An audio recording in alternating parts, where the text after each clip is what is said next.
भक्ति भक्त को भगवान का द्वारस्थ करुथिबा भक्ति मु पूजा भक्त मनरे भक्तिर दीप जालुथिबा पूजा माता शक्ति प्राप्त दिव्य उपादानर लेप करू करू भाव विह्वल देवी पार्वती बालकर स्वर शुणी रोमांचित होई उठंती। मातांक सृष्टिरु पुत्र को आकार प्राप्त हुए। मातांक आज्ञार सम्मान करने को जाई पुत्र श्री गणेश द्वार मुहरे प्रहरी रूप में उभा हुअंती। वृथा विवाद करंतुनी कैलाशपति, मु आपनको भितर को जीवाक देबिनी। सावधान, जदि आपण निजर मंगल चाहूथांती तेबे गोटे पाद भी आगु को बढ़ांतुनी।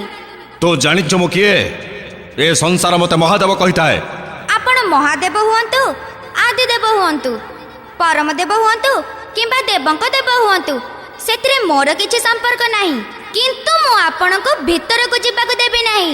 जिदिया बालक वृथा जिदी करना। काहेकि जिदी करबिनी?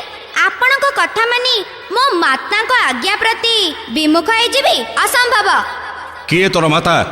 जी मो माता को न जानिछि से किछि भी जानि नाही, आउ जी किछि भी जानिनी ताको मो काहेकि जीवाक देबी? मु आपनको भितर को जीवाक देबिनी। कौतुकिए कथा कहूथिबा हे बालक। मो बालक अवश्य, किंतु माता को आज्ञार आज्ञाकारी पुत्र भी। आउ मु से बालक नुह जे निज प्रशंसा सुनी प्रसन्न हो जिव, आउ अनुचित समय रे प्रवेश करिबा व्यक्ति को मार्ग छाड़ी दब। बालक, ये तो तुमर कर्तव्य निष्ठा। मोर कर्तव्य निष्ठा को प्रशंसा करिबा पय धन्यवाद, किंतु मो प्रशंसा रे ए मार्ग खोली परिबो नाही, बरं आपणक मार्ग आहुरी कठिन हो गला। काहेकि ना मु प्रशंसा को नुहे कर्म को भल पाए। तेबे मते मो निज कर्म करिबाकु दे, तू निज कर्म कर। आपणक मार्ग रोकिबा तो मोर कर्म। मातांकर आज्ञा बिना मु आपणक भीतर को प्रवेश करिबाकु देबिनी। किए से तोर माता? एबे आपण बाट को आसिले कोन पचारले आपण? मो माता सारा संसारर अधिकारिणी राज राजेश्वरी माता गौरी, आउ मु तांका पुत्र गौरी पुत्र गणेश। जय मातांकर। गौरी पुत्र गणेश? किंतु गौरी तुमको केबे जन्म देले? ये तो मु भी जानिनी। जानी थांते केमिति? काहेकि ना मु अजन्मा अविनाशी परम पुरुष पुरुषोत्तम शुद्ध पुत ओ पवित्र। अजन्मा अविनाशी नित्य शुद्ध पवित्र आ मुक्त गौरीपुत्र गणेश, जाओ आ निज माता को पचारि आस जे महादेव द्वार मुहरे अछंती आ भीतर को आसवा चाहती। जेतेबेले संसार आपणको महादेव कहूची सेतेबेले आपण तो परम ज्ञानी परम ध्यानी महासाधक परम जोगी आउ बुद्धिमान भी हेइथिबे, किंतु एते बुद्धिहीन मु भी हेइ न पारे। अर्थात अर्थातर अर्थ भी बुझी पारिलेनी। मो माता को आज्ञा नबा को भीतर को जीवी, आउ आपण मते द्वार रु दूरेई देई भीतर को चली जिबे। मोर माता को आज्ञा उल्लंघन हेइ जिवो। आपणक चातुरी तो धन्य महादेव। जिदिया बालक घोंची जा मो मार्ग रु नचेत नचेत कौन युद्ध करिवे? तेबे आसंत रण क्षेत्र को। छोट हेइ तू बड़ बड़ कथा कहि चलीचो। तार कारण एया जे आपण बड़ हेइ छोट छोट कथा कहउचंती। युद्ध विषय कोन भाबुचंती? बाचाल बालक।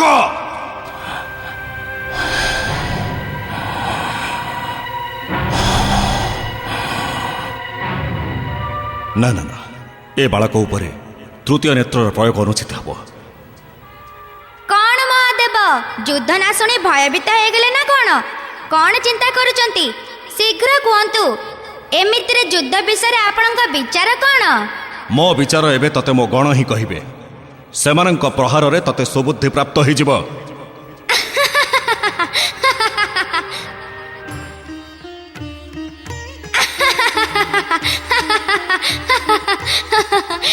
धन्य महादेव, गणपति को गणर सम्मुखीन करेबे। जय मातांकर।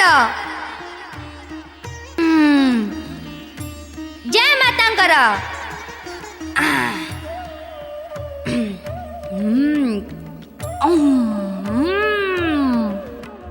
अति उत्तम।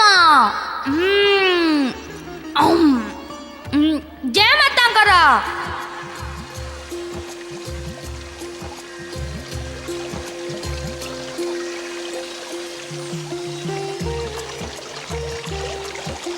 मते गौरीपुत्र गणेश बोली डाक ना माता। गौरीपुत्र गणेश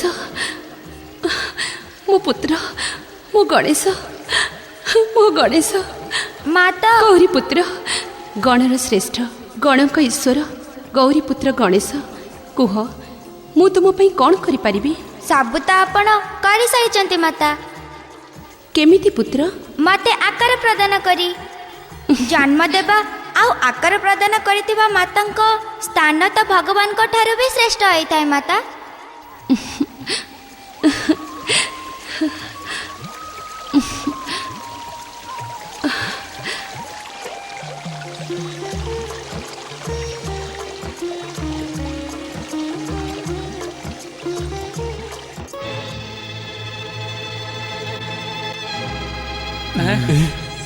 नंदी शिवगण से बालक मत अपमान करिछे ताकू देवी पार्वती स्नान गृहर द्वार शीघ्र तड़ी दियो।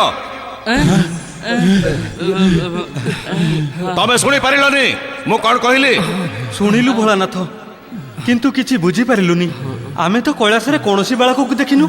तेबे मु कौन असत्य कहूची? तुम मानकर मो कथा ऊपर विश्वास नहीं। चलो चलो चलो चलो।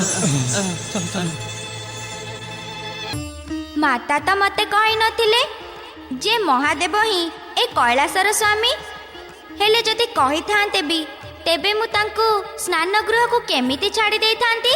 मु तो बुझी पारु नै ए कथा जे विचित्र बेश धरी कैलासपति मो मातांकर आज्ञा मानिबा को प्रस्तुत नुहंती काहेकि? अरे न मानंतु एबे तो से फेरी गलेनी एबे से चिंता काहेकि करिबी? माता देइतिबा ए स्वादिष्ट मोदक को भोजन करिबा।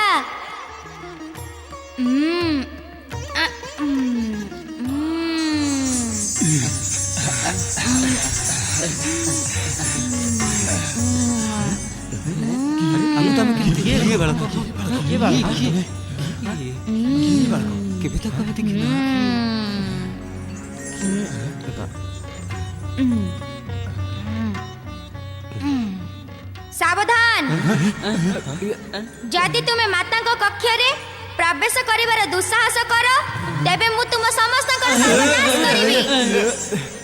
बालक तो उदंड नुह हाथ रे दंड अछि।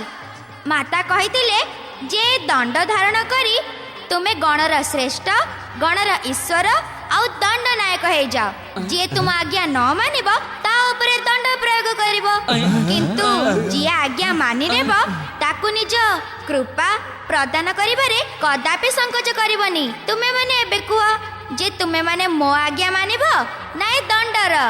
कथा तो बड़ बड़ कहूचु। प्रहार ताठू भी बड़ आ भयंकर करी थाए। आमे शिवंक गण आमको प्रहार कथा कहि भयभीत करना। प्रथमे तू एकथा कह कैलाश को आसिलु केमिति? अरे सेपट तो मातांक कक्ष तू सेठू आसीचु। तू सत कथा कह तू मो दृष्टि को आड़े एटिकी केमिति आसिलु? शरीर तो पूरा विराट काय किंतु बुद्धि तो पूरा पिलांकर। तमे कोन एतिकी भी बुझी पारुन जे मातांक पाखको आसीबा पई कोनोसी मार्गर आवश्यकता पड़ी न थाए। नंदी महाराज बालक तो चतुर एवं बुद्धिमान भली मते लागुची।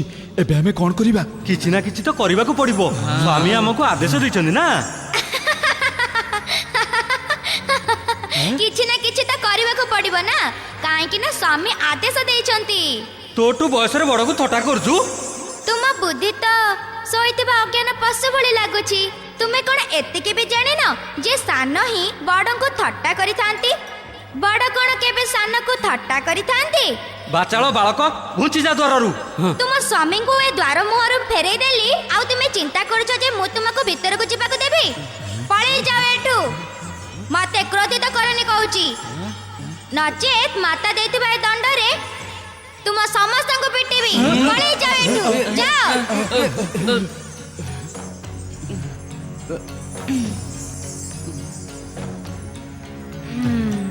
माता देथिबा मोदक भी खाइबा को देउनांती। नंदी महाराज प्रहार रो आदेश दियंतु। आपण एंती चाहिचंती कोन? ये ମାତା ଦେଇଥିବା ସ୍ୱାଦିଷ୍ଟ ମୋଦକକୁ ଚାହିଁଛନ୍ତି। ଏତେ ବଡ଼ ଶରୀର କଣ ଏମିତି ବଢି ଯାଇଥିବ? ନିଅ, ଏଇ ନିଅ।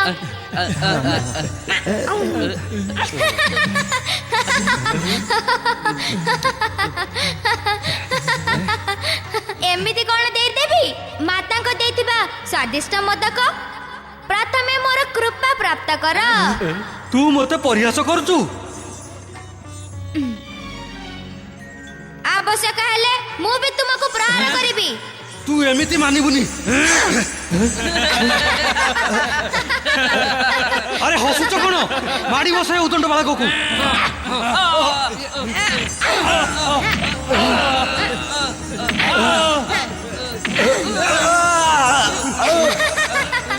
ଉଦଣ୍ଡ ବାଳକ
ଜୟ ମାତାଙ୍କର।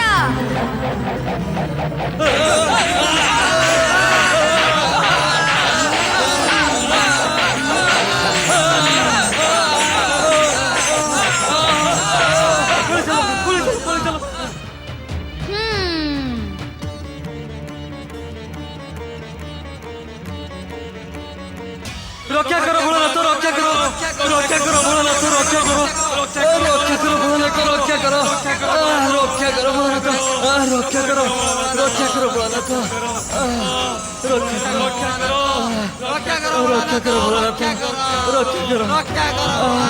ରକ୍ଷା କର ଭୋଳାନାଥ, ରକ୍ଷା କର, ରକ୍ଷା କର ଭୋଳାନାଥ, ରକ୍ଷା କର। ଆମକୁ ସେ ଉଦଣ୍ଡ ବାଳକଠୁ ବଞ୍ଚାନ୍ତୁ ଭୋଳାନାଥ। ଭୋଳାନାଥ, ତାର ଦଣ୍ଡ ବଜ୍ର ଭଳି କଠିନ ଭୋଳାନାଥ। ତା ହାତରେ ବହୁତ ବଳ ସ୍ୱାମୀ।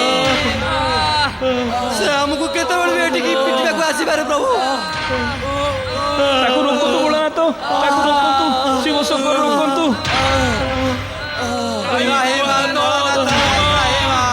ରକ୍ଷା କର ଭୋଳାନାଥ, ରକ୍ଷା କର, ରକ୍ଷା କର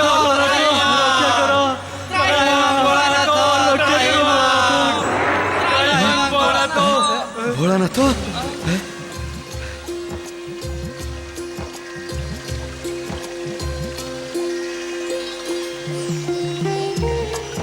ମାତା, ତୁମେ ଆନନ୍ଦ ପୂର୍ବକ ସ୍ନାନ କର। ମୁଁ ଦ୍ୱାର ମୁହଁରେ ତୁମ ଆଜ୍ଞା ପାଳନ କରୁଛି। ମୋ ବିନା ଇଚ୍ଛାରେ ସ୍ନାନ ଗୃହକୁ କେହି ବି ପ୍ରବେଶ କରିପାରିବେ ନାହିଁ। ମାତା, ତୁମେ ମୋତେ ଦେଇଥିବା ମୋଦକ ଆଉ ଲଡୁ ବହୁତ ସ୍ୱାଦିଷ୍ଟ। ଧନ୍ୟ ତୁମେ ମାତା। ଜୟ ମାତାଙ୍କର।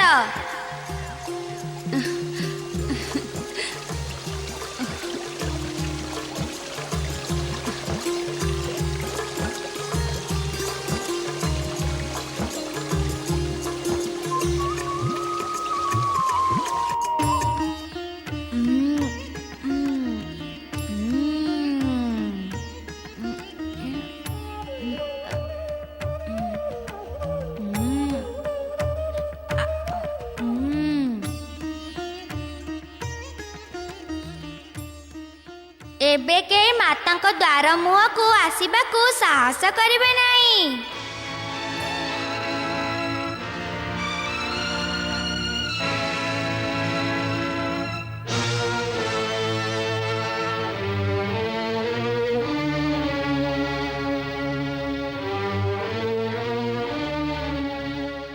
प्रणाम कैलासपति। आपणकर एठी पुनः प्रवेशर कारण आउ ए स्वादिष्ट मोदक नुह त? मोते परिहास करने उदंड बालक। तू शिवांशरु जन्मित नंदी आउ मो शिवगण को अकारण रे कष्ट दे मो क्रोध को जागृत करिचो। आपण कैलासपति निजको महादेव भी कहूतिले। महादेव को अकारण रे क्रोध करिबा शोभा पाओ नाही। क्रोध त्याग करंतु महादेव, आउ माता देथिबा ए स्वादिष्ट मोदक को भोजन करंतु। निजर धूष्टता त्याग कर जिदिया बालक। आपण तेबे स्वादिष्ट मोदक को भोजन करबाकू इच्छुक नुह। एबे मो करि दउची।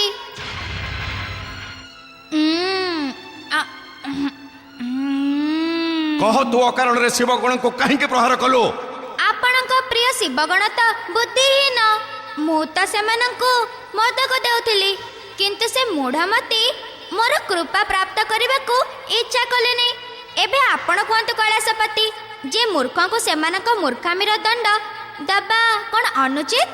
घुंची जा मो मार्गरो, नचे तथापि मो हातरे निज मूर्खामीर दंड भोगबाकू पड़िबो। कैलासपति आम भितर मूर्ख किए यह सिद्ध करबा अत्यंत कठिन हब। जो व्यक्ति बारंबार रोकिबा सत्वे रहिबाकू प्रस्तुत नुह, जे बुझिबाकू भी चाहेनी जे वर्तमान मो माता स्नान करबाकू जाइछंती, स्नान गृह रे प्रवेश निषेध, ता सत्वे भी जे प्रवेश करबाकू जिद्दी करे ताकू चतुरता नुह मूर्ख कहबी ना। 14 भुवन रे शिवर मार्ग रोकिबार दुस्साहस केही भी करि नथान्ते। अज्ञान दुष्ट बालक, मोते तो लागुचे तू मो द्वारा दंड पाइबा निश्चित होई गला। कैलासपति आपण मते दंड देबाकू आसीचंती ना मो मातांक स्नान गृह रे प्रवेश करबाकू? जदि तू द्वार न घुंचु तेबे तते दंड देई मु स्नान गृह रे प्रवेश करिबी। आउ तो मातांकु कहिबी जे गोटे जिदिया और मूर्ख बालक को द्वार मुहरे ठिया करी से केते बड़ भूल करिसंती। माता कौनसी भूल करी नांती कैलासपति। भूल तो सीए करूची जे ताको भूल भाबुची। तोर औद्धत्य असहनीय। मो अंतिम चेतावनी देउची, घुंचिचा द्वार अन्यथा अन्यथा कौन युद्ध करिवे? गलथर भी तो युद्ध ना शुणी के जानी कौन चिंता करी आपण चली जाइतिले। आउ से बुद्धिहीन अभागा शिवगण को निज विचार व्यक्त पाई आपण कहउथिले। शिवगण गणपति को तो आपण विचार कहि परिलेनी, किंतु आपण मो विचार अवश्य एथर जानी जाइथिबे। एबे मो विचार जानिबा पाई तू एई संसार रे आउ जीवित रहिबुनी। शिवगण को दुर्दशा देखिबा परे भी आपण ए कथा कहबाको साहस करूछंती? निसंदेह रे कैलासपति आपणक साहस प्रशंसनीय। मु आपणक साहस देखि प्रसन्न हेली। मो प्रसन्नता पाई ए दिव्य और स्वादिष्ट मोदक को भोजन करंतु। उदंड बालक, जदि आपण भोजन करबाको इच्छुक नुह तेबे मु बा कोन करि परिबी? एबे मु भोजन करि दउची स्वादिष्ट मोदक। हां आ